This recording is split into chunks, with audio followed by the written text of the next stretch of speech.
So welcome to our 32nd Physics Matter event, so since December 2020. So this live forum is organized by the Forum of International Physics, so the FIP at the American Physical Society, to celebrate physics for development. So building synergy and sharing competency around the globe. So last month, so Professor Sylvina Pons-Darsham, we have together entered this new century for the IUPAP with a renovated vision accompanying in this journey. So we had also Michel Spiro and Laura Green. And same as with the IUPAP, which means so the International Union for Pure and Applied Physics, transcending borders and transcending frontier, we know that they are vehicles in advancing the knowledge of frontier and in the diffusion by fostering as well cooperation and communication among physicists of all countries. So multidisciplinarity is a key for that success. And while transcending borders and frontiers, so we have today with us the founder of Engineers Without Borders. And we are really honored to have possibility to tour this engineering world together with the scientific eyes as well. So almost, during all the different APS meetings, so this April, for instance, we had the opportunity as well to listen, so to Professor Bernard Amadei for a complete session that we called Frontiers. So when no frontiers when physics matters. So that was a kind of play on word that we had found. And I think it's was a really good opportunity to listen to outstanding presentation. So from Bernard Amadei, but also from Rolf Feuer, who is the former CERN DG and also the current Sesame Council president. For Physics Without Frontier, it was represented by Johnny Mela, who is with us here, so as a panelist, and from Federico Rossi, who is the former WISE Award. So it was a limited in-person audience, and this is why today we want to give you the opportunity to listen more to the presentation of Bernard Amadei.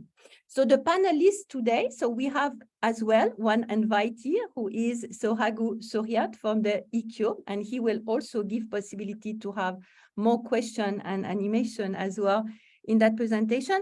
But for the FIP, so I'm the current chair of the Forum of International Physics, and I'm working at the European Spallation Source in Sweden.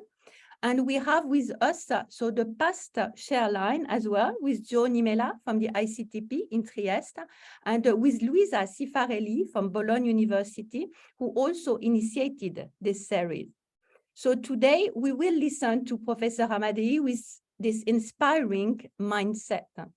So Dr. Amadei, so he's a distinguished professor of civil engineering at the University of Colorado in Boulder. He received his PhD in '82 from the University of California at Berkeley. So he's the founding director of the Mortenson Center in Engineering for Developing Community. He's also the founding president of Engineers Without Borders in US and also the international network co-founder for Engineers Without Borders. So he is the elected member of the US National Academy of Engineering and the National Academy of Construction, so among other distinctions. He's also an elected senior Ashoka Fellow, and Dr. Amadei holds 7 honorary doctoral degrees from different universities across the world. So in 2013 and 14, so he served as a science enjoying to Palestinian and Nepal for the US Department of State. So in addition, so he holds a commercial pilot license. So this is, with this pilot license, I would say that we now will give him the floor, and you can keep maybe the question for the end, and we will have the opportunity to also, while raising your hand, to have you speaking as well live and to hear more about what can make a better world. So then, Bernard, so the floor is yours. Huh? Thank you, Christine. As a pilot, it's time to take off and better fasten your seatbelt there, I guess. And thank you so much for the opportunity to give this lecture.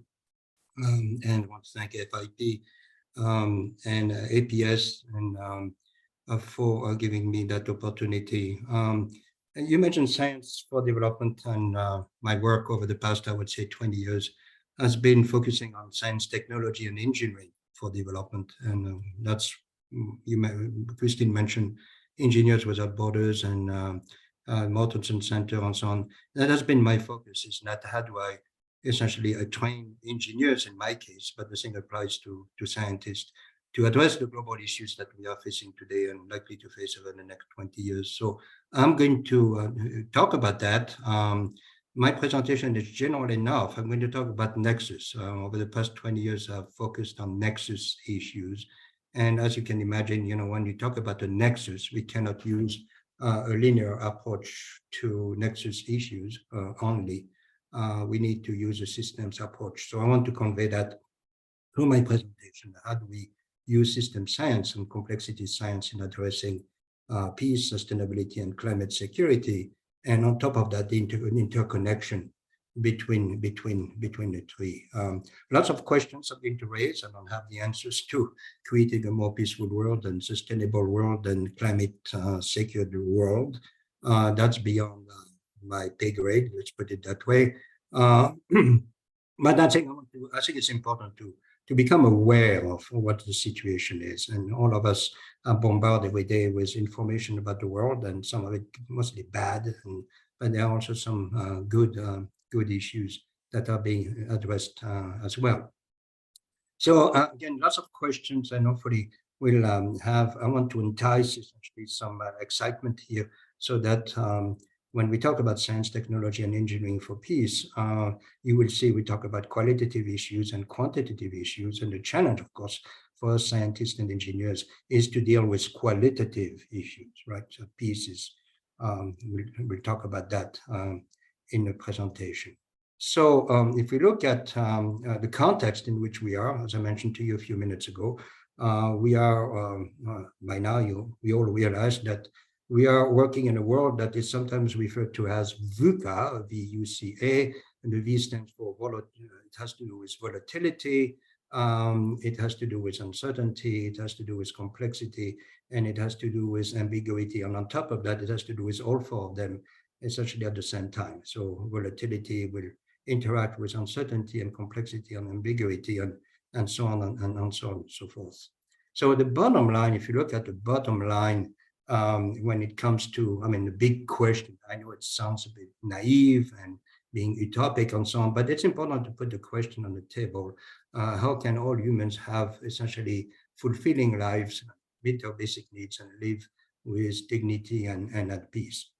Over the past 20 years, I've worked in many different countries. I've worked in Afghanistan on and off for about 7 years. I've worked in, I'm doing some projects right now in Uganda. Did some work with Palestinians and Israelis. And the bottom line is, I think that we just realized after 20 plus years of traveling the world that all of us have exactly the same desire first thing in the morning, right? How am I going to make it by the end of the day? For some people, for most of us, as in the rich countries, we don't have to worry about it. It's likely that I'm going to make it by the end of the day. For about 3 to 4 billion people on our planet, the challenge is, well, am I going to make it by the end of the day? And these are the people that have been essentially the people whose needs have been trying to address essentially over time, mostly at the local level. Most of my work is at the local level, at a community level.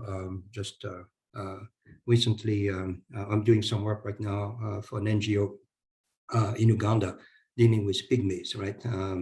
And a small community of pygmies, 300 people essentially, that had to be essentially moved to a different area where the government of Uganda decided that they could not live in the forest. So how do you go from essentially, how do you essentially get people to switch essentially from being forest people to rural people, issues of water, food, energy, shelter, job creation, immunization, health, and so on. All those issues are at play in any community in the world, and they are extremely challenging in developing communities around the world. So that's the big question. Now, what are the world issues that we are facing today? Well, I could probably fill up an entire PowerPoint presentation on the world issues, and here is a list essentially of issues that are extremely critical in our world and every day make the news, climate change and security risk. That we know about that, rapid urbanization, population growth, migration, resettlement, about 100 essentially million people who are refugees traveling around the world there. That's becoming a big issue, and we have not seen yet the issue of climate refugees. And we may see climate refugees within Europe or even in the United States. I hope not. I hope I'm wrong. But predictions are where I live here in Colorado, southwestern part of the United States, by 2050, if things go on, this place will not be livable. So where would essentially millions of people move to? And that's an open-ended question, and I don't have an answer. Issue of basic resources, security, education, and so on, environmental damage. Look at those global issues. They are global, but they also have different expressions at the local level. Look at the Sustainable Development Goals. They will tell you this country is doing well on the average. This country is not doing well on the average. Really, frankly, on the average, I really don't care. Personally, as I work at the local level, I'm more interested about, is this community doing well at the local level? How is it going to be 20 years from now or 10 years from now when the board game will have changed? It's interesting to look at those world issues. It's overwhelming, right? I mean, there's no doubt about it. Ignoring them is like being the ostrich and putting the head in the sand and expecting that the entire world is going to get its act together. That's not the case, right? We know that. So it's important to understand those different issues, putting them on the table, because as scientists and engineers, I think we have a critical role to play in addressing those issues. But if you look, for instance, at the SDGs, they sound good, 17 SDGs and whatever, 500 million targets or whatever. I'm exaggerating, of course. But you can see that SDGs, scientists and engineers have had, especially engineers, have had a limited, essentially, input in essentially in looking at those SDGs, and in particular, in defining indicators of the SDGs at the global level, at the regional level, or even at the local level. And if you look at those issues, they all have similar characteristics. They are context and scale specific. What happens at one scale does not translate into another scale. All those issues are interconnected. They are systemic. So it makes no sense to use tools that are more deterministic when we're dealing with systemic issues. All those issues affect the most essentially vulnerable people on our planet. Poor people pay more for water, they pay more for food, they pay more for shelter. They are essentially more vulnerable than anybody else, and that number of people is certainly increasing. And addressing those issues must be addressed in a multi-solving, intelligent, systemic, equitable, and compassionate manner, unlike what we have done so far on our planet. So again, I want to, and those issues essentially are prone to create risk. And here's a World Economic Forum 2023 showing essentially the risk, short-term and long-term risk. You can see that short-term was in the 2 years. Among all those issues that I mentioned earlier, there are some risk and instability. And if you look at short-term, the cost of living, yes, it's at the World Economic Forum or UN and so on. They talk about issues at the global level or at the country level. Again, that sounds fine, but how do we translate essentially those risks from the global level to the local level? Imagine, tell you I'm from France, I tell you France is doing well, but in a small community in France, people may be struggling. So how do we essentially translate our solutions from one scale to the other? And I don't have a clue, frankly, on how to do that. Again, as I mentioned at the beginning of my presentation, my goal here is to raise questions, interesting questions, I hope so, and create some which could be room for discussion and analysis, and ultimately, how do we develop essentially some scenarios of intervention, and how do we implement those interventions? Again, big open-ended questions there. So those risks themselves, you have a list of risks, but on top of that, again, I'll go back to a systems approach. Those risks essentially are interconnected. Here's an excellent diagram from the World Economic Forum, again, at the global level. Again, I just want to make sure I emphasize that of how the risks essentially are interconnected. So obviously, if I show you this diagram, it makes no sense to tell you, well, I'm going to address all those risks as in silos. I need to address them not only in silos, but also I need to address them across the board from one to the other. Because if I do something, for instance, in terms of climate action, it will have effect on water issues, it will have effect on food issues, food will have effect on water, and so on and so forth. So it makes no sense whatsoever to approach those issues in a deterministic way only. I mean, and also we need to include a system approach. Now, so a system approach, essentially, I like this diagram, got that in somewhere on the web. There are such a bunch of academics who think that the world essentially consists of issues that are linear and deterministic, A to B. And so if I solve A, I will then cause and effect, until essentially one of those bright scientists or engineers or whatever you want opens the door, and it's usually a kid who opens the door and say, hey, you guys got it wrong here. The world is not as linear as you think. It's about time to change our approach. Now, there are times when people open the door and look at it and close the door. Hopefully, at the end of this session here, with your input, I hope we keep the door open. And I think that's one goal of my presentations here. Let's be essentially courageous enough to open the door and embracing essentially a complexity instead of trying to simplify everything so that we can understand it. We know we have done that for quite a while, and at times it works, and at times it really backfires. System approach is nothing new. Most of you, I'm sure, are using it. In development, it's interesting. People talk about it, but nobody has a clue on how to develop an action plan that is more integrated, which is synonymous to systemic. So how do we keep that door open? And how do we train our students, scientists and engineers, to look at the world not with traditional deterministic eyes, but really opening the world, open the door and look at the world for what it is, and essentially bite the bullet. If you look at the nexus that I'm addressing here, there are many, as you have a slide later on that shows the different types of nexus that we have out there. And in fact, there's a nexus of nexuses. You can look at it that way. If you look at the nexus that I'm interested in here, and it's the book should come out in the fall on this issue. It's published by Taylor and Francis. Routledge and Taylor and Francis. We have three essential components. I put the metaphor of a stool there. We have three components. We are interested in human development and security. There are constraints and pressures that are essentially affecting that human development and security for a given scale, for a given context. Again, I want to make this implicit in my presentation. It's context specific. It is scale specific. What works in one place doesn't work somewhere else. But if you look at from a logical point of view, it's hard to envision a sustainable community that is not peaceful and that is vulnerable to climate.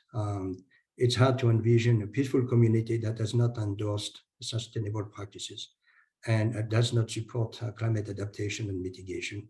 And it's hard to envision a climate secure community that has not endorsed sustainability and is geopolitically essentially unstable. So that I think that makes sense. I mean, one doesn't have to have a PhD to come up with statements like that, but at least it's a place to start. And we know that the three are interconnected. If you change one, the other two essentially change as well, and vice versa. There are different ways of essentially capturing that connection between the different components of the nexus. Here's an example by some co-workers, by Dr. Sharifi et al. In 2021. What they did, they looked at 128, I think, case studies and papers, looking at the interaction between, on the left side, you have the geographical areas. On the right side, different types of climate related issues, extreme temperatures and floods and generic issues, sea level rises, storms, water stress, and how those different issues in different parts of the world essentially interact and create different forms of conflict. And again, conflict and peace are interconnected, and peace is not the absence of war. I want to make it clear. You can have a peaceful conflict, a la Martin Luther King, or it depends for whom too, and also a la Gandhi, or you can have essentially conflict that is peaceful on the one hand of the spectrum, all the way to a conflict that is extremely violent, as we are seeing right now with Ukraine and Russia. So that diagram, I know it's complex. I tried to actually include it in my book, and the publisher said, there's no freaking way we can include that diagram. It's too complex, but I love it in a sense. It shows the interconnections. And that essentially, when we talk about context, geographical context and scale, we look at climate change and we look at conflict. Those three are essentially interconnected. So let's hone more on each topic very quickly. I will show you how I decided to address essentially those three components of the nexus. In all three cases, I use a state. I mean, I say, okay, sustainability is a state that emerges. Again, I use a more of a complexity science approach, a state that essentially emerges from the interaction of different systems and subsystems. And so I started with this definition of my colleague Michael Benelli, in 2018, an excellent essentially work that he's doing with the Sustainability Lab out of New York. But it's a dynamic equilibrium. We're looking at a dynamic equilibrium in a process of interaction between a population and the carrying capacity of an environment, such that the population develops and expresses its full potential without affecting the carrying capacity of the environment it depends on. This is an interesting definition. This is a definition of sustainability, not sustainable development. Sustainable development is what the UN came up with in 1992 or 1987. Sustainability is a state. Sustainable development is a process, in my opinion, that leads to that state, right? It's a process. So sustainability, if you look at people, a lot of people talk about sustainability ad nauseum, but very often when you ask them what is sustainability, they will tell you the definition of sustainable development. I make a big distinction between the two. Now, if you look at sustainability, the UN will tell you there are 5 Ps, essentially, that are interacting within that sustainability. People, planet, peace, partnership, and prosperity. And obviously, those 5 essentially are interconnected. That's usually a set of criteria that I use on projects. Is my project good for the people? Yes or no? Is it good for the environment, the planet? Does it create prosperity, not profit, not prosperity at the local level? Does it create partnership? That's the business development. And at the same time, is that project essentially conducive to bringing people together, or is it going to do more harm in separating people? I've seen many cases where, hey, a simple water pump somewhere in Africa can essentially divide a community, and where at the end, more harm is done than at the beginning. I'm not saying that they did not need water, but there are so many different ways of providing water to a community at the middle of nowhere. And very often, well-intentioned people, good people, nice people, come over and say, oh, those people need water. Okay, fine. That sounds good, but have you thought about the other, essentially the planet, peace, partnership, prosperity, and people components of that project? And very often the answer is no, they have water. I can show you some examples of where, 60% of water pumps in Africa essentially do not work after 6 months. Okay, so it gives you an idea of how bad the engineering. In fact, very often there are non-engineers or non-scientists who install those systems. So having that definition, a sustainability definition as a state that emerges from, I use the same kind of similar definition for peace. Where peace, I look at, again, as a state that is emerging from the right relationships, dynamic equilibrium, so it keeps on changing. What's peace today? Something for all of us. Am I peaceful today? Was I less peaceful yesterday? Why would it be any different, essentially, at the level of a community or a country? So it's a dynamic equilibrium that is emerging from the right relationships and so on, and the interaction with the various systems. Now, if you look at the peace studies and literature, a lot of work was done by Galtung, 1960s, 1970s, even published in 1990s, where essentially Galtung defines peace as consisting of three components. It's a great work if you're not familiar with it. Within the context of socio-economic, political, cultural, environmental, there are three components of peace. One is positive peace, which is negative peace. Let's start with negative peace. It's the absence of violence. Positive peace has to do with the nature of the institutions that essentially create the state of peace. And cultural peace is, we saw some bad examples of cultural violence, essentially, you see that in Ukraine, you see that in Russia, you see that, we saw that in, for instance, the case of Rwanda between Hutus and Pygmies, where essentially through essentially media, we can create a state of violence, a state of conflict that, in the case of Rwanda in 1994, that led to essentially 900,000 people dying over a period of 100 days. The whole field of, a side note there, several weeks ago or months ago, there was an interesting conference by the Nobel Foundation in Washington, D.C.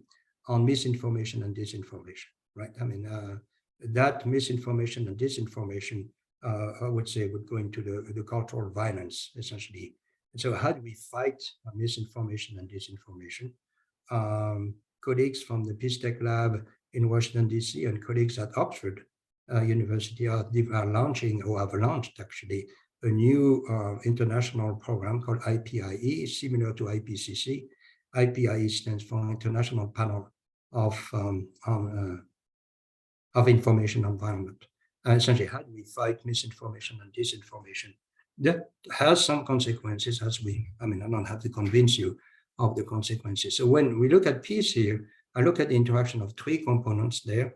And those three components interact with each other, right? I mean, and it's hard to have essentially positive peace and negative peace. You don't know if essentially the media bombard you with misinformation about the other group, the other people, right? And finally, the third one is climate security, again, as a state of dynamic equilibrium emerging from interaction between essentially people and the system they depend on. And when we talk about climate security, we're talking about the security to risk induced by directly or indirectly by changes in climate patterns. Three components to climate security: awareness. How do we create awareness that, and that's a big issue right now. I mean, some people essentially, as you know, saying that climate change is not happening. Okay, well, how do you change people's minds? How do you get people to endorse adaptation? And at the local level, how do I change my way of life, essentially, so that climate change has a lesser impact on everybody? Big question mark. Mitigation. What mitigation techniques do we work? What mitigation techniques do not work? And not only for one day, but for the next 10, 20, or 30 years, right? So these are important issues that I think open-ended questions, and maybe we'll have time to discuss those issues this morning. And I doubt that we can come up with definite answers, but I think that putting, as I mentioned earlier, putting the cards on the table is a must. We need to put what's going on here. How do we approach complex issues without falling into simplifying essentially the problems that we are trying to address? Now, system approach there, simple diagram. If you look at system approach to the nexus, it involves three components: peace, sustainability, and climate security. Those three components cut across many vertical silos, some of them dealing with social issues, economic issues, infrastructure issues. And then on top of that, in addition to what we call the PSC nexus, peace, sustainability, climate, there are other nexuses that are also interacting with peace, sustainability, and climate security. So it's a complete mess, right? And it's a big mess there. But how do we approach sustainability or climate security on campus? Well, it's very much in bunch of vertical silos.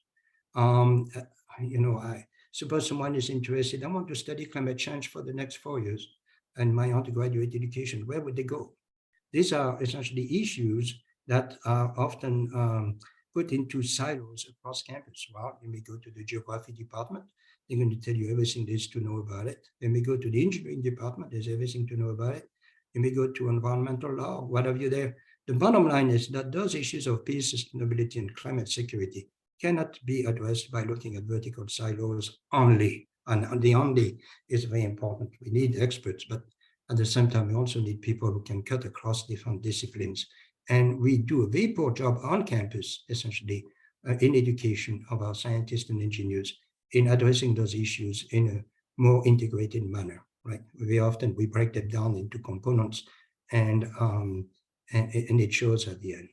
So there are many nexuses that one can think about, and then just that's a sample of them.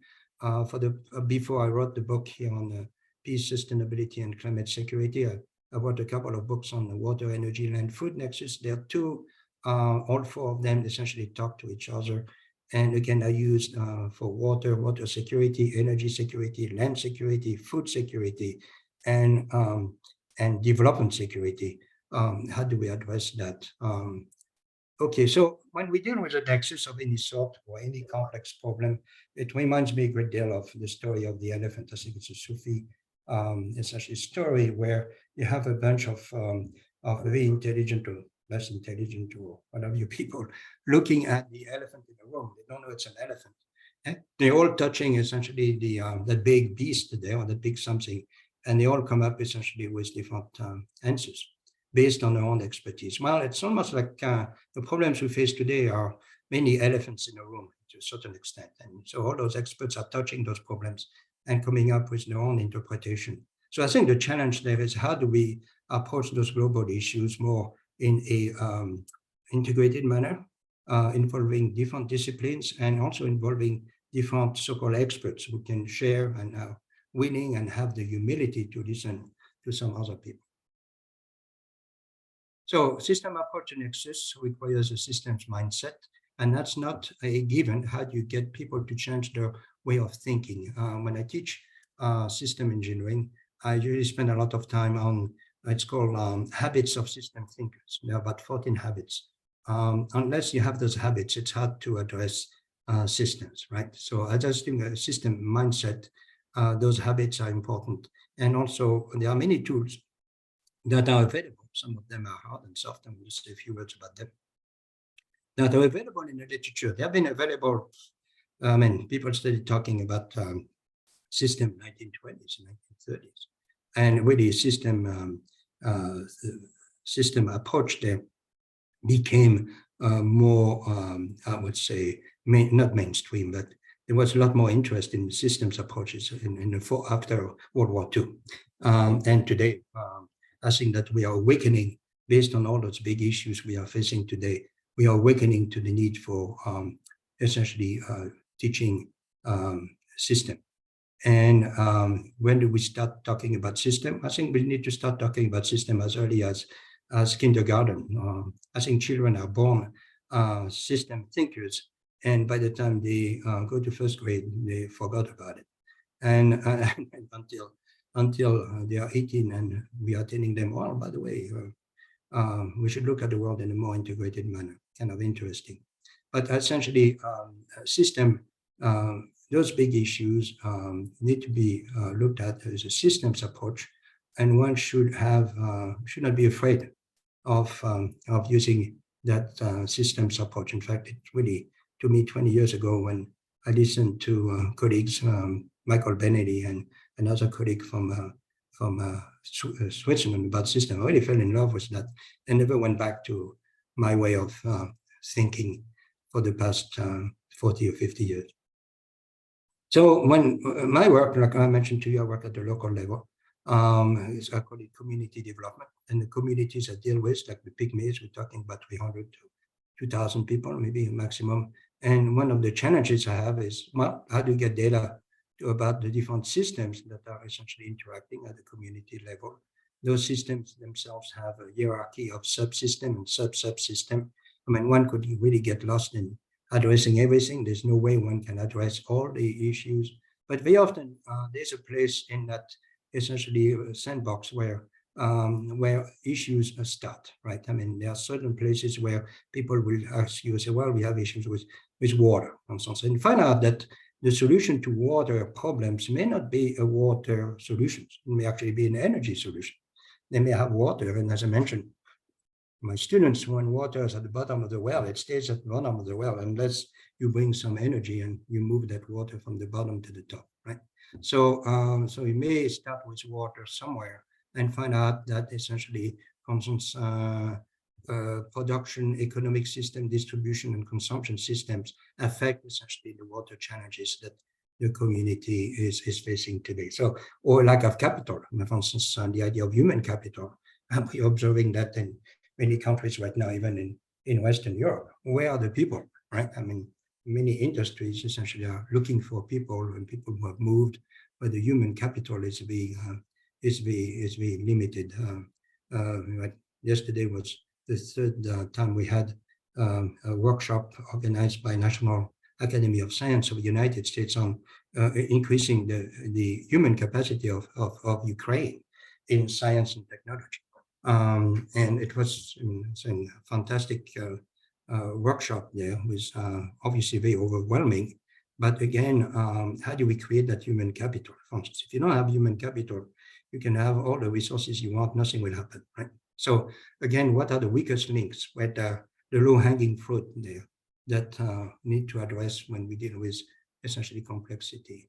In terms of modeling, we can model that complexity essentially in different ways using a soft system perspective, which is more in line with what would say social sciences, or hard system perspective, which is the one I'm using in all my books, using systems tools such as agent-based modeling or system dynamic modeling or discrete element modeling. I like this diagram because often I show it to as a reminder to my students that here's the real world, here's the model world of models, and that's what we're trying to, at the end, that's probably what we are trying to represent in our model. So in other words, we never model the real world. We model an interpretation of the real world, and that interpretation may be actually quite wrong to start with. So it's important that anyone interested in issues of science, technology, engineering for development have a good understanding how you collect data.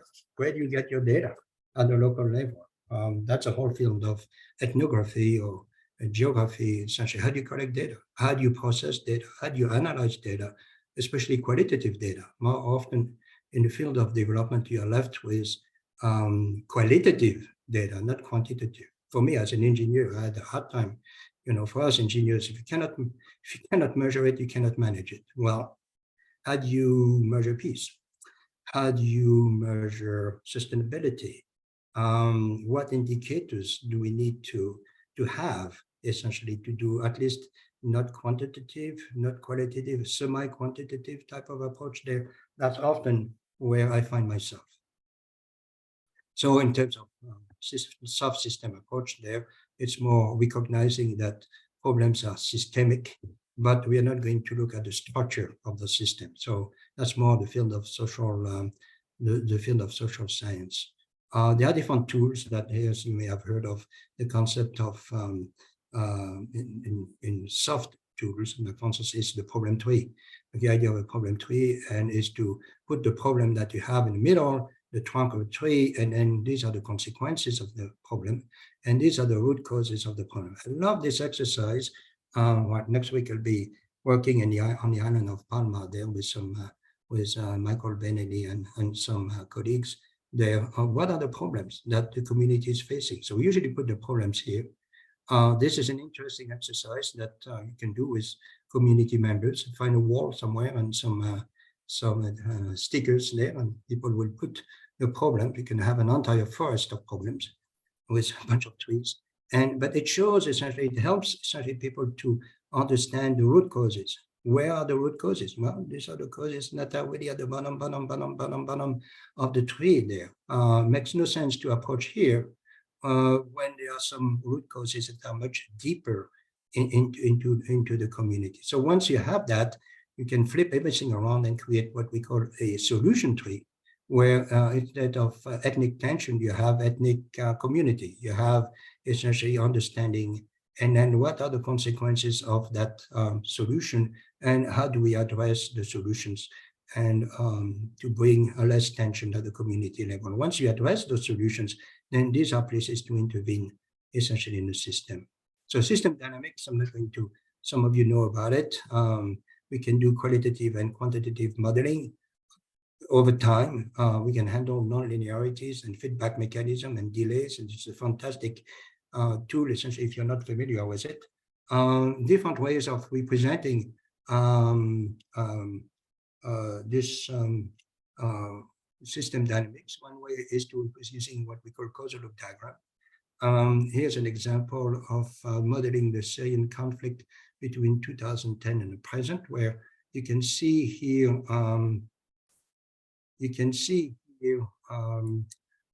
it's regional climate change. Climate change essentially creates hardship in rural areas. Rural areas essentially creates migration. When you have a plus, it means it goes in the same direction. When migration to big cities like Damascus, Aleppo, and so on, that creates more civil unrest because there's not enough, essentially, employment and also resources at the local level. You also have an oppressive government that sees more civil unrest, or more civil unrest, more oppressive government, and so on. So you may have a loop here between the two. Civil unrest creates more human insecurity, which creates more social political conflict. So when you have R, it means it's a reinforcing process. In other words, this creates more that creates more this, and it's a reinforcing process. So that's one way of modeling, essentially using system dynamics, of modeling the interaction of different issues. And it also helps you to identify places to intervene in the system. So if I want to change that, where would I intervene in a system, right? We'll talk about that about an example in a few minutes. System dynamics, causal loop diagrams can be quite complex. I'm not going to, probably take me an entire day to go through this. The pros of this approach is that you can map a lot of issues that in this case affect energy, agriculture, and water, and how the three are interconnected. The downfall of this approach is that it's easy to fall into a paralysis in analysis. In other words, how do you explain that? How would I explain that to a client or to colleagues there within 10 or 15 minutes? There's a lot of stuff there that is representing. But the bottom line is that I want to show you that system dynamics is an interesting tool that allows you to essentially, and if you have the time, to look how things are interconnected. And the next question is, where are my leverage points? Where do I intervene in the interaction between energy, food, and water? And that's where I think we need good scientists and engineers to answer that question. Let me show you a diagram. This is another approach to system dynamics. It's using stock and flow. So you have accumulation, like rural population, you have resources, and you have flow. Inflow here, more people are born, some people die, and some people are migrating. And that migration goes into the city. What I did here was to map, essentially to use a numerical, to use a mathematical approach to system dynamics, a hard approach there, and putting some numbers. So I put some numbers and found out the birth rate, basic death rate per year. I did an analysis per year. You can do the analysis per day, per month, per second, per minute, depending essentially on the context there. And what I did was to look at resource management, the importance of resource management as climate change is affecting essentially the rural areas. But I would say 10 million people, I think, in Syria affected by the climate change between 2007 and 2010, followed by the Arab Spring. So many, and also by a government that is very oppressive. So many issues there. There's no way you can model everything, but again, when you do system modeling, you try to capture essentially the essence of what's going on. And here's an example of essentially what I did was look at more climate change over the next, on the scale of 0 to 4, whatever that means, right, my scale, over the next 20 years, and how different level of resource management, no management, that's the one, more management all the way to lots of management, the level of 5 there, essentially creates tells me the amount of resources that are available. So more management, obviously, over time, despite climate change, can essentially create more resources. But over time, regardless of the level of management, you can see that climate change takes over and resources are decreasing, and you have more and more inward migration to the cities, and more inward migration to the cities creates essentially more instability, which then create more unrest, which then create more migration, and so on and so forth. So when just show you an example of how systems approach to the nexus here, typical nexus between essentially peace or conflict and sustainability and climate security. Lots of questions. I'm not going to go through those questions that raised essentially in the book, especially about data. What are the metrics there? What are the indicators of peace, sustainability, and climate security? What are the performance metrics? How do we know it's a peaceful world versus a non-peaceful world? Lots of open-ended, essentially, questions. I don't have a clue. We don't have databases.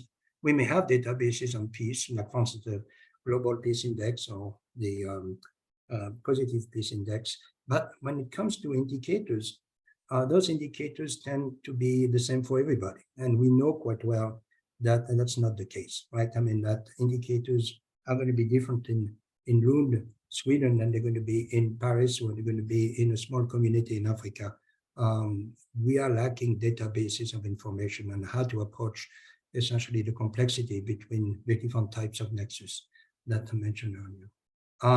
This diagram shows quite well. We can decide essentially the path of simplicity when we deal with the issues that I presented to you at the beginning. Or we can essentially decide on, okay, it's complex, right? But it's going to take time. I think very few people are willing to take that path. Some people, quite a few people actually take that path, but they stop short because they don't have a clue what's going on. But I like this quote there from Mencken: for every complex problem, there's an answer that is clear, simple, and certainly wrong, because it's our interpretation of complexity that essentially creates some problems.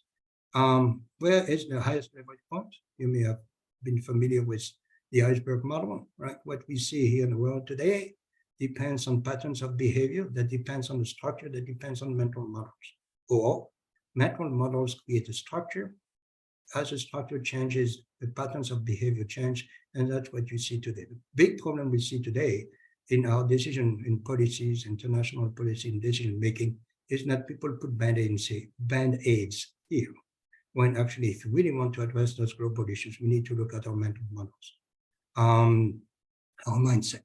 And that's according to Bernard Amadei, who wrote an excellent book on sustainability. That's where you get the highest leverage. Change the mental model, it will change the structure. Structure will change behavior, and the behavior will create different events there.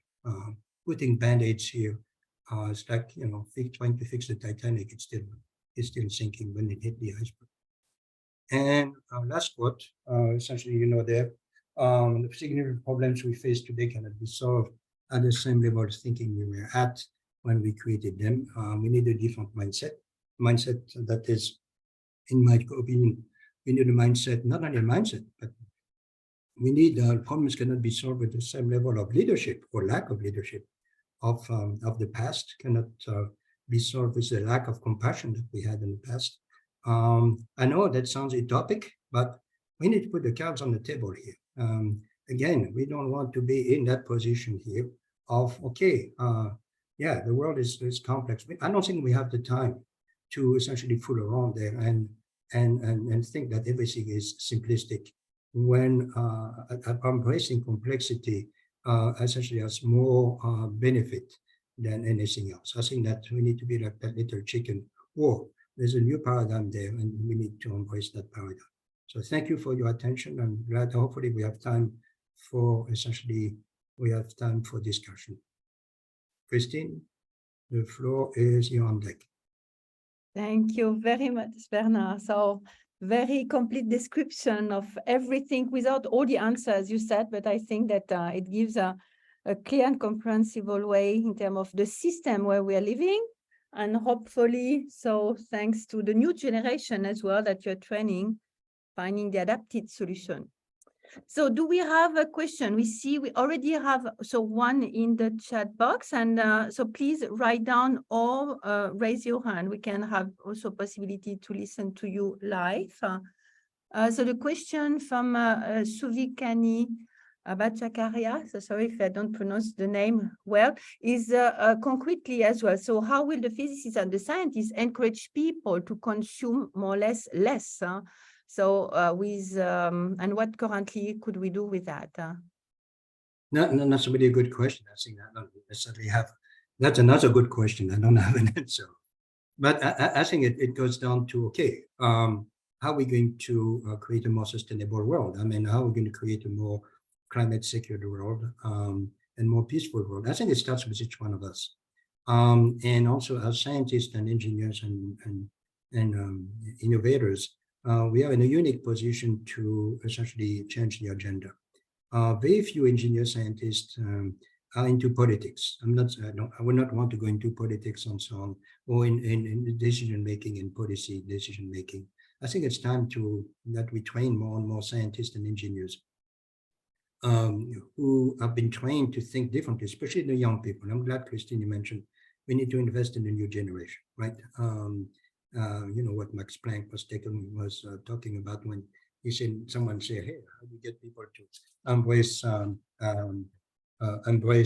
quantum mechanics, right? I'm paraphrasing, and he said, well, the only way you can do it is that the old people die and the new scientists come along, right?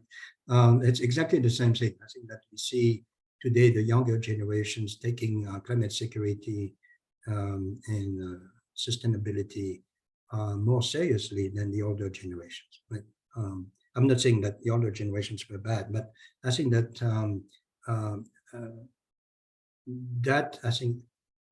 how do we educate? I think it goes back to education.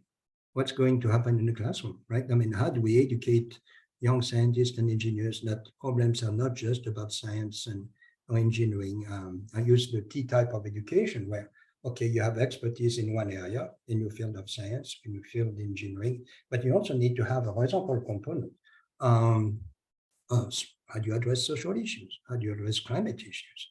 How do you address cultural issues, ethnic issues, political issues? As far as I know, we don't train our engineers to come up to even address that. How do you deal with conflict? You know, I mean, there are schools, universities, including my own, where in engineering, where people have a small exposure to ethics. Where do we bring ethics into classes in physics, or in chemistry, or in biology, or in engineering? I think that how do you deal with conflict? You know, people say, we don't have conflict. Well, if you don't have any conflict, then you have a problem there. So how do we, I think that the body of knowledge of the scientists of the 21st century is no longer the body of knowledge of what many of us went through during the last millennium. I think we really need to sit down and say, okay, how do we train essentially scientists, engineers, and to address the global issues that we are facing today and facing for the rest of the century? It starts with education. So indeed, I fully believe in that. And this is on this field as well that we met. And somehow we could, in terms of communication, because as you said, so those two dimensions, looking at how to also educate so that we can have better and more effective systems that have less impact as well on our environment. So that's why we have more and more looking at how to use hydrogen, how to better make as well those different system more effective, and as well this mindset for the aspect, the ethical as well. Do we need to consume as much? And somehow I'm thinking about how to pass the message with, I'm thinking about this movie, you know, Downsizing with Matt Damon. Very interesting in terms of the concept, like how could we also put the people into the shoes of what if, for instance, we are, I mean, we were different. So this micro-macro aspect. So, I mean, I like the way to promote ideas that ways as well through movies.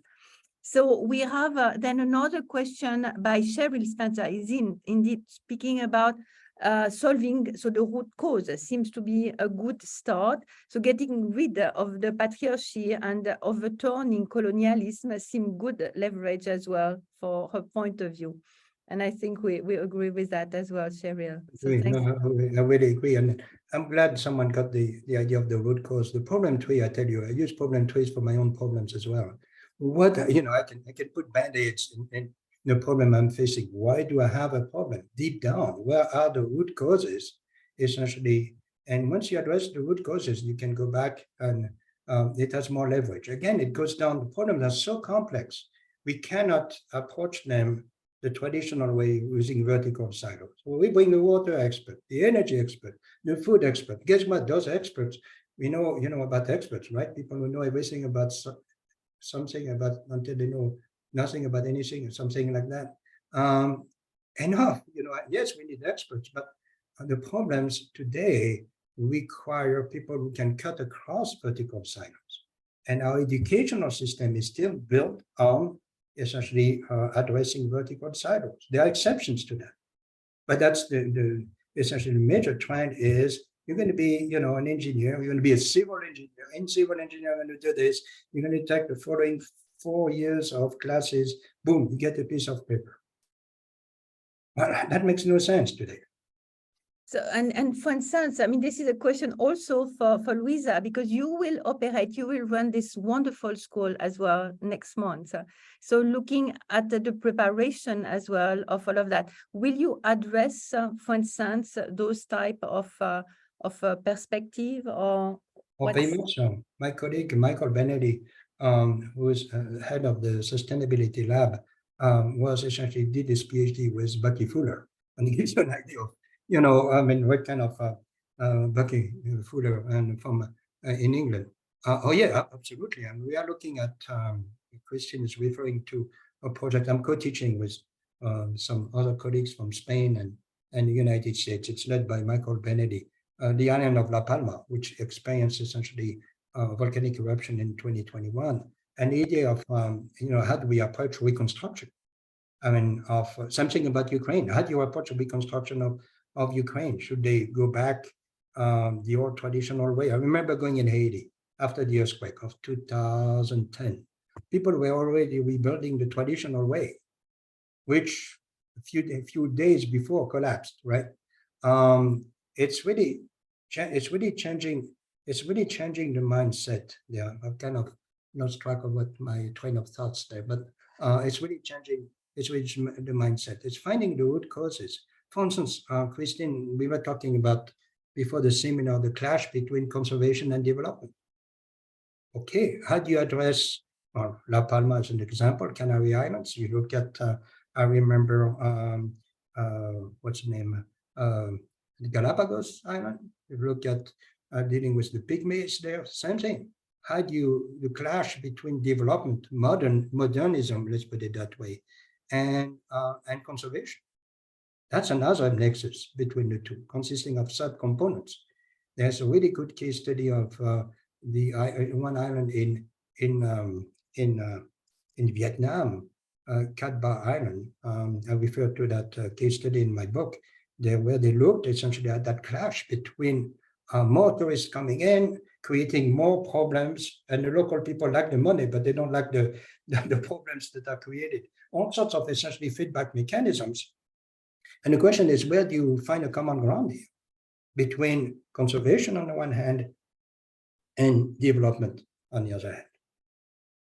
Yeah, so this is this balance, which is important. So yeah, Louisa will run. This is what I would like to have Louisa introducing, because the initiative that I mean you took as well with the Italian Physical Society is really, really recommendable. So maybe are you finding some way indeed to connect as well with those perspectives, Louisa, while running, or is it fundamentally scientifically driven? Or do you also try to have the two mindset?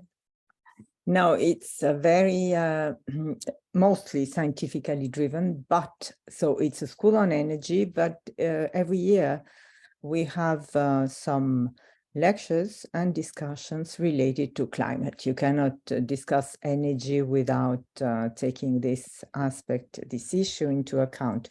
And this brings me to a question, if you don't mind, because you mentioned Dr. Amadei, the climate refugees.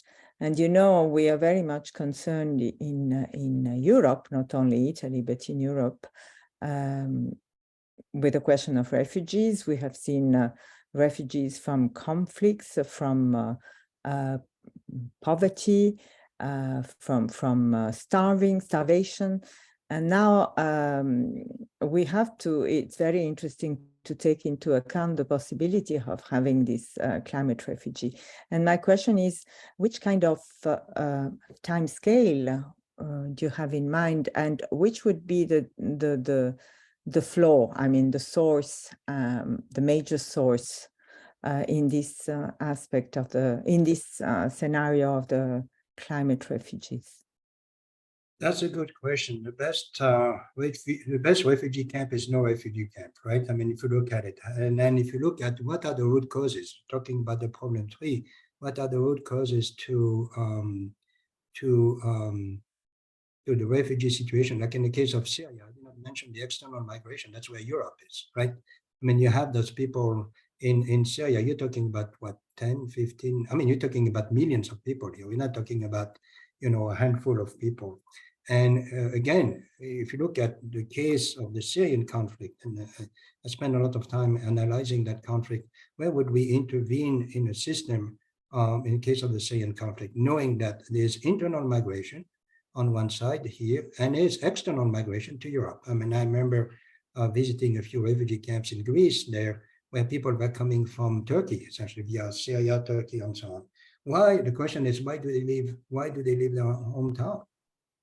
In the case of Syria, there's big issue of poor water resource management, corruption that existed even before climate change hit the area, oppressive government, as we know, the Al-Assad regime, the current Al-Assad regime and the previous Al-Assad regimes were, have been awful from human rights point of view.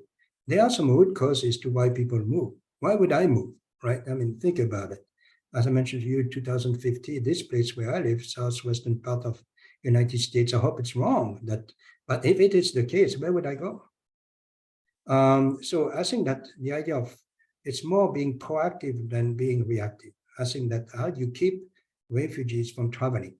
How do you, by creating capacity at the local level, by creating jobs at the local level, by addressing essentially better water resource management. I mean, sustainability is a multi-billion-dollar type of industry, if you want to look at it that way, if it's done well.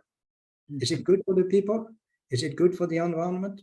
Does it create peace? Is it good for essentially prosperity? And does it create businesses? I think essentially I think the solution to reducing refugee movement is by better governments at the local level and creating better human development and security and capacity building, capacity and resilience. Mm-hmm. Okay, thank you. Thank you. And a question from Raghu. So you were raising your hand for some time. So with respect indeed to your own experience. Okay, thank you, Bernard, for the excellent talk. And you made some very good points and clarified a few things for me, at least. So you mentioned about sustainability as a state and sustainable development as a process. So I just want to hear your comment whether this state is an utopia, and you said it's also changing in time. And so sustainable development, is it a catch-up process all the time? So that is one question I had. I had another question, that is that we as scientists and engineers, we are not training the next generation in good communication skills compared to other fields our communication skills are very poor. We don't communicate in the language of the people for some reason. That's why we are such a small minority in the whole world's in the big communities. So I want to see your thoughts on that. And the last one is you mentioned about the metrics of the quality of life. So that itself is a it varies from culture to culture. What is a good quality of life? So we are rationalizing our state of quality of life to do all the things, to do all the environmental damage that one can do. And in defining the quality of life, there are people very happy in other places with minimal things. So these are my thoughts, and want to hear your comments on that, Bernard. Well, it's going to take an entire day, I guess, to answer those questions. But thank you, Raghu. It's nice to see you again. And now let's look at communication skills. There's no doubt that, at least from an engineering point of view, engineers tend to be introvert, and let's say that we don't train essentially engineers in developing communication skills, and that's part of, I think, the skills that we would expect from a young person to address the global issues that we have today. And I think that we do extremely poor job. Science is essentially, it's being challenged right now by people, anti-science people or alternative science people. And why is that? Okay, I mean, maybe it has to do with the level of education, the social media and so on. But on the other hand, science and engineering are doing a bad job at advertising essentially to the general public, right? We tend to, our little club, our little mafias there, of physicists and chemists and engineers and so on. And within the engineers, there are another little sub-mafia and so on. And we love to get together and, and tell each other great stories when the public is demanding some solutions that are understandable, tangible, and that essentially that they can endorse. And we do a very bad job. So it goes both ways. Regarding sustainability and sustainable development, you're absolutely right. And this changes all the time. Sustainability changes all the time. It's a state, it's called a dynamic equilibrium for good reason. It changes all the time. Sustainable development, the process of catching up, I don't think we can catch up. It's like running after an arrow that is going faster and faster and faster. And that's, if you look at sustainability, for instance, the SDGs. The SDGs sound very static. They are not, there's a disconnect between the SDGs. I'm not putting the SDGs down because we need goals in life, right? I mean, there's no doubt about it. But I mean, it's a dynamic equilibrium. How do we essentially, what's the process of monitoring and evaluation of sustainability over time? It should be sustainability as a function of time. I should put a T there. And so it's peace.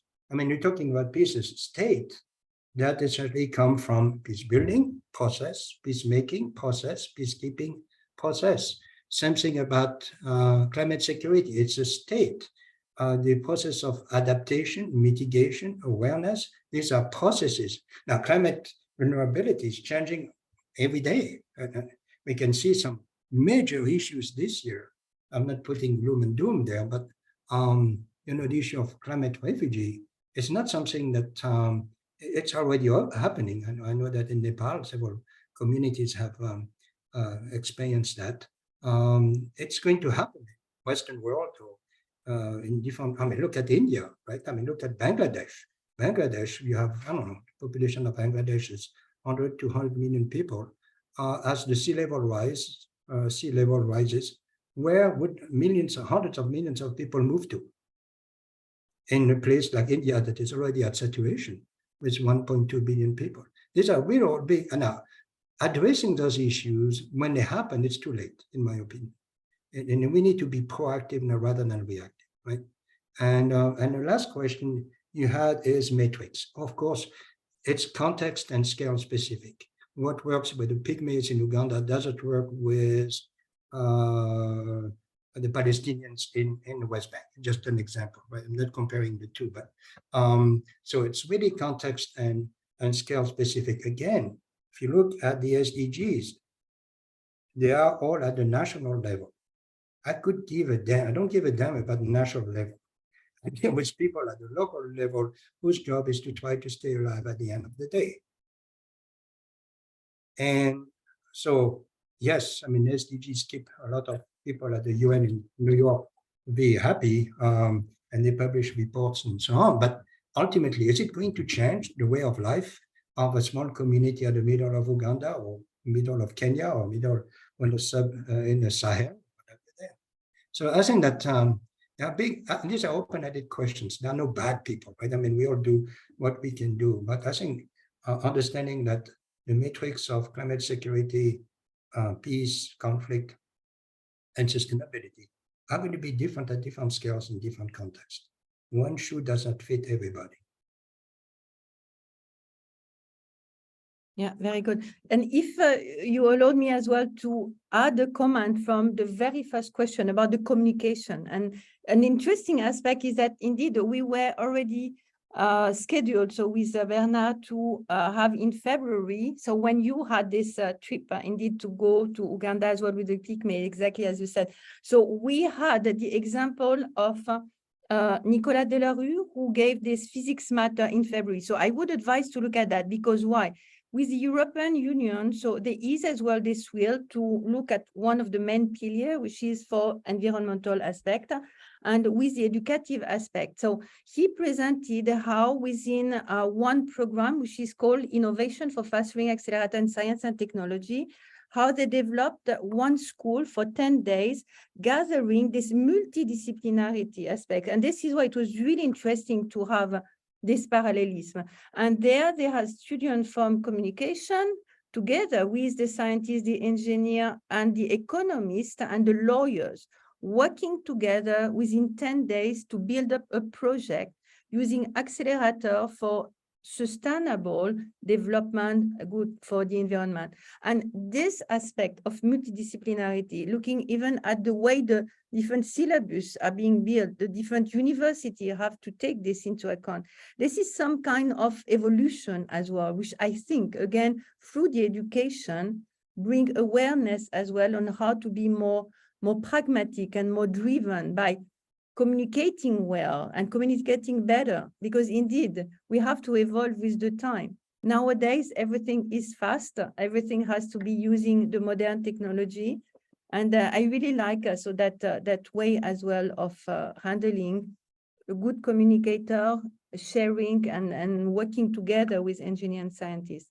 It was a win-win situation. And we had actually the person who won that, it was a challenge-based. So the project was won by a team presenting this aspect on how to get rid of algae, for instance, in some of the ocean. And she is a communicator, and she presented at the APS in March, that project. And from Palestine, she was joining, so a full crew as well, and as well with people from Israel. So that was, I think, a very good example how this global community as well can think and find ways to improve by giving some ideas. So it's all about the action. And I think this is important to be proactive, working at the local level, as you said. So Bernard, it's really important. And all of us should be responsibilizing our own attitude to downsizing in some way, of course, what we're consuming, and trying to learn more. So, yeah. And then I want to add to Raghu a question, the one about context. I've been talking about, development, human development is a two-way street. It's not us telling people how to jump. I think that there are many cultures in the world we can learn from. And, imagine developing, I don't like the term developing countries, because we are developing in different ways, right? But people who are disadvantaged there, what can they teach us? What would be the SDGs for them? Imagine that disadvantaged people on the planet writing their own SDGs toward us. How come you guys are consuming too much? How come you guys essentially focusing on greed and fear? I think that it'd be interesting. So human development is a two-way street. What can we learn from indigenous cultures? What can we learn? I'm not making it naive. I mean, this is not sentimentalism, but people have been around for a long time on this planet. What can we learn from them? And this is indeed the learning aspect, but they are as well with the company aspect. So I liked also the question, which is now raised by Suvik Bataksa, with having this idea of what the big corporate as well. So they are the one as well consuming a lot of our capacity. So what so it takes so they are selling economically visible product, so but completely overlooked the recycling part. So to elaborate, unilevel sale of a premium, for instance, a product such as a Dove shampoo at a price which is less than 25 cents in an Indian subcontinent. So, but the package itself, so they will end up as well in this landfill. So how to address that? How to, should it be, and there are certainly some international, possibility to make the company pay more if they are consuming more, like the CO2 cost, for instance, for the plane as well. So what else could we try to encourage, or what do you think with this role of the big corporate? Now, there's a quote that I'm going to paraphrase where it says that about sustainability and sustainable development, the people who essentially talk about doing something about sustainability and sustainable development with big companies, right? They all, it sounds good, right? I mean, you can call it social responsibility or whatever there. Yes, they talk about addressing sustainability, but they have the least amount of interest in doing so because they benefit from the situation today. And so there's a lot of a paradox there or hypocrisy in many different, essentially, corporations in the world. They often, the environmental component of a project, especially in engineering, is a subset of a lot of proposals. I mean, engineers are not trained essentially to account for sustainability into their design. There are so many different schools of thinking out there about sustainability. I can show you tables upon tables and tables of sustainability indices and what have you there. But corporations, I don't want to say they are responsible. We're also responsible for buying their stuff too, right? So it's let's not put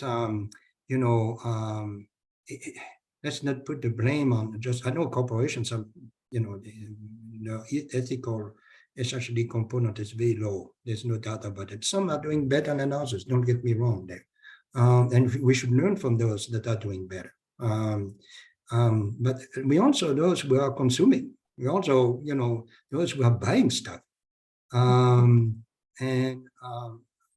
our addiction to buying stuff is essentially, if you look at all those feedback mechanisms, they make more money. So, and they tell us what to do. I mean, the media, misinformation and disinformation plays a very critical role. I don't know how to address it. How do you define truth today? How do you define, anybody can manipulate for essentially truth today and essentially sell it to that alternative truth to billions of people on the planet? How do we fight that? So is UN having a role? So there is a really interesting point. So with the question as well by Jorgen Hansen on the chat. So which is what role so do you see with the big corporation and the financial institution? So because the financial are also at the possibility as well to have a bigger role. So in obtaining the goal of the UN to get the better climate. Well, I'm not a very big, proponent of the UN. There's no doubt about it. They have the role to play, but ultimately it's each one of us who can make a change, right? I mean, I think that, look at that lady from Sweden, that young girl from Sweden, Greta, right? Look at how one person, could mobilize essentially an entire movement around the entire planet. I'm sure that, I've been pushing this area of peace industrial complex. Okay, how come, so many physicists and engineers and so on are essentially waking up in the morning, going to work for corporations that make better tanks, better rockets, better torpedoes, and all that stuff. And they go to church or the temple on Saturday, on Sunday, and they are very happy, kumbaya, and so on, right? We are spending, if you look at military expenditure in 2022, it was $2.2 trillion around the entire planet. We divide that by 365 days, 24 hours, 60 minutes, 60 seconds, you end up with $69,000 a second all year long that is being spent on military expenditure. What could we do with maybe half of it? So suppose, okay, we are not going to tell them don't do weapons anymore. Say, okay, half of the weapons. What would we do with $35,000 a second, essentially, in improving livelihood on this planet? Not just in Africa or in remote areas of the world, in my backyard too, here. The poor communities in the southern part of the United States or in inner cities and so on, they could also use, quite a few of those billions there, right? I mean, so to be engaged with the local community again, so with making more politics, or we don't like, as in science, we don't like being politician because we see indeed that there is maybe a lack of a good goal-oriented solution, but still to be voiced as well and to be proactive. And one of the aspects as well, maybe for Jürgen, is also to check or to see, for instance, all those microfinancing. So the big institution, yes, the small are also really important. And the case of their role, for instance, in Africa, this is really how all those things also at the local level can have also a big impact. Right. Look at the group in Bangladesh, how it changed the discussion completely. All it took is one individual, and to say, okay, I'm going to create a new mindset, a new paradigm. And poof, all of a sudden it changes the discussion completely. And I think that, yes, we are not good at politics. We are not involved in politics, but we cannot have both. Letting essentially politicians and corporations essentially do what they want, and us sitting on the sideline and say, kumbaya, give me my NSF grant, give me my little money, they're not happy. We cannot have both. We cannot have two masters there. And that's one of the action as well with the APS, while trying as well with the international and the scientific affair to have some way and to have some activity there. And we have Cheryl with us. Indeed, I just wanted to make sure that I understand when you asked a question about those 2,000 people. So let you speak as well live and to introduce yourself as well and all your wonderful activities as well within the APS. Okay. So you had a question about 2,000 people. Right. Scale. Yes. Can you hear me? Yes. Yes. So I thought earlier in your talk, Professor Amadei, you mentioned that the level of 2,000 people, that is a kind of a metric that you think is a good one. Did I hear you right? No, that's all I can. My little only have one brain cell left, and then that's all I can handle. Essentially, in dealing at the community development. I know some people do much bigger communities, but 2,000 people for me. I mean, I've worked in communities of 10,000 people and so on, but the kind of work that I do in engineering for development is I try to understand what's going on at the local level. With 2,000 people, I can spend a week or two in the field and talk to each person, or more or less, right? I mean, maybe 80%. If I were to do the same work at the level of Los Angeles, that would not be possible. So when I say 2,000 people, I give you an example of what I can manage as a researcher, as a scientist, as an engineer. I can only manage. More than that, it's hard for me to come up to do some community work. That's personal. And it's not recommended. I mean, for you, Cheryl, you might be interested in looking at bigger communities. That's my bandwidth. Let's put it that way. Right. I think that's very interesting because one of my complaint is that the women's opinion is often not taken into account, and so if you are talking to a community of only 2,000 people, there's a better chance that you will actually involve some women and ask them their opinion, because that is often different from the men's opinion. We come back to this issue of patriarchy. So I'm glad to hear that you are going down to those smaller groups of people.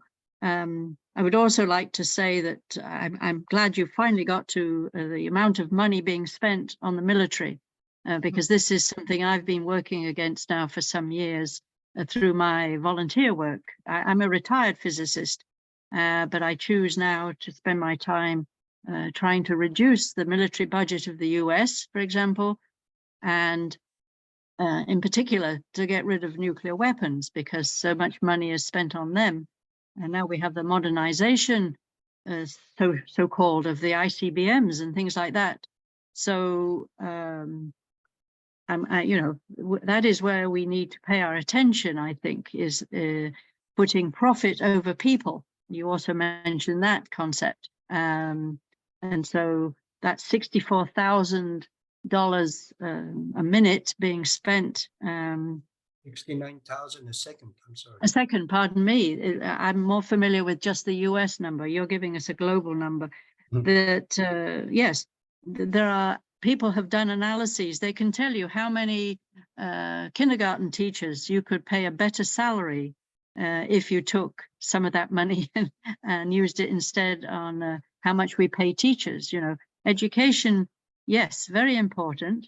And how do we get more people to become teachers? Because here in the US, we are short on teachers. We're short on especially physics and mathematics teachers. And I think more people would become teachers if you paid them more, and you could pay them more if we weren't spending so much money on nuclear weapons, on new tanks, on things like that. So I'm glad to see you finally got to that point of view. Thank you very much. Thank you, Cheryl, and I fully agree with you. I mean, I've been pushing for the creation of a peace industrial complex. After all, you know, the war industrial complex, people make money in war. Can they make more money on peace? In fact, they can, because you have 8 billion customers on the planet every day who need water, we need energy, we need clean water, we need jobs, you have essentially a huge, there's an opportunity there for making money if people are interested in money, in peace than in war. So can we create a peace industrial complex? And with that peace industrial and change the world forever? I know it's utopic. I sound like, you know, coming from another planet, but let's put essentially all the cards on the table and let's talk about, you see, you know, I'm not against defense. Don't get me wrong. I mean, we need defense, especially as long as we have crazy people on our planet. But can we essentially be a little bit, can we be wiser in how we spend our money? Because after all, if we invest in more peace industrial complex, we'll have less need of tanks and torpedoes and what have you there. And more jobs will be created in a peace industrial complex than in a war industrial complex. But unfortunately, the current situation is not exactly going in that direction. So we have exactly seen as well this with what happened in Ukraine, Russia. So this is now going towards more nuclear, student as well, even in America. Then I'm studying nuclear than any kind of rational as well, peaceful strategy. And this is indeed unfortunate. So we need to understand how to counteract all of that, of course, by awareness for sure. And one of the aspects that Cheryl also mentioned, for instance, what we were mentioning, so those microfinancing, most of the time, this is through women as well. So this is one of the aspects which is interesting, responsibility as well of women in some of those developing community. So yeah, this is those two aspects. And then last question, maybe, yeah, Louisa had to leave, and we really need to give the channel back soon. With some new students, for instance, people who are now new engineer and that will have to face so tomorrow's issue. So being already trained, so with this knowledge towards this ecological transition, what advice do you give them to be going on the field, to have some contact as well? What would be the best field to take? And to always stay, of course, motivated like you have been all your career. No, I think it's an open-ended question too, but I think that for young people, I noticed that I've taught 41 years and I'm semi-retired and don't have to do teaching anymore. But you know, students have changed a great deal. Today, very few students know how to are interested in reading papers and articles there, right? And they prefer to learn from TikTok and quick stuff there that has no depth whatsoever. So education, I think it's critical. You know, things have changed. I'm glad I'm retiring because I'm teaching. I've done it. It's getting more and more difficult to train students. But I think going to the field, I think that all, in my opinion, the best engineering school I've heard of is the one at KIST. I visited KIST, Kigali Institute of Technology, a long time ago. I don't know if they still have that program. But the first thing they do is they send their students, engineering students, to the field for 1 semester. And then they go to a village or they do some community work. They come back, they read from the books. Next year, they go back to the field and read from the books. And after 4 years, they have to describe essentially how they have applied what they have learned in the classroom to the community that they adopted. Wow, that's the best. If I were a dean of engineering, never be a dean of engineering. Don't want to be a dean of engineering. That's what I would do. You have programs like at Drexel University where my colleague Joe Hughes there told me about it, where it's a co-op program where students do 6 months a classroom, 6 months in the work, 6 months classroom, and so on. That to me is the best. It takes a bit longer, but the kind of education you get is rooted into practice and theory. And then if you want to do a PhD and so on, that's a different ballgame. But I think we need to train engineers who are essentially more global in a way of thinking, but can also act local and know themselves. Yeah. So I think engineering is too much of a left brain exercise in universities around the world.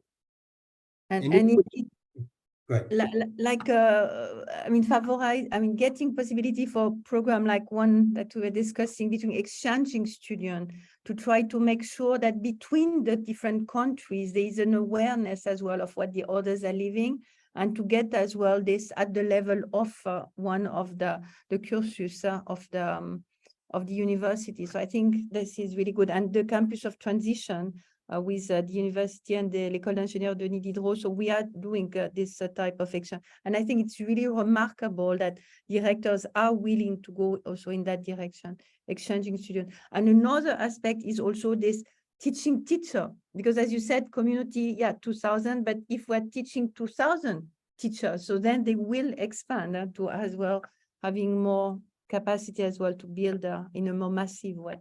And also, of course, all those massive open online courses, or there are different technology, the tuto, all those aspects as well that you were describing. I think this is those modern technology, the movies industries, so there are a lot of possibilities as well. So just to be creative and then to be proactive as well. That is a need. Now we need to step out of the silos of what a typical physicist looks like, right?